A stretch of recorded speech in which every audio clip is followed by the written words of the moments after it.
Agora nós vamos ver como é que ficou o barulho. Ó, ficou silencioso. Vamos para a sangria.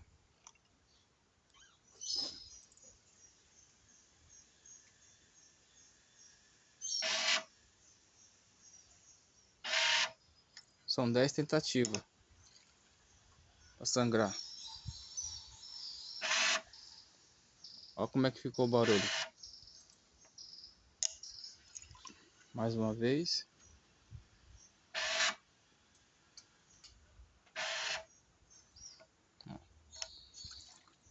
Mais uma vez.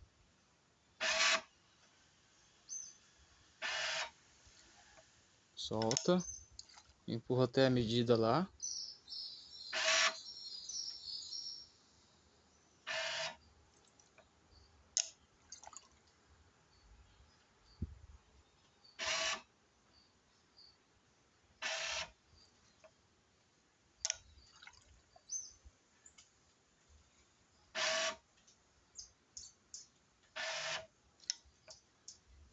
Você pode fazer esse teste 3 vezes. Se ele passar as 3 vezes, tá bom.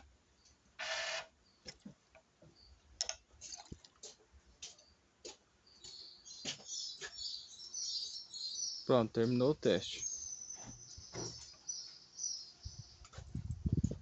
Ó.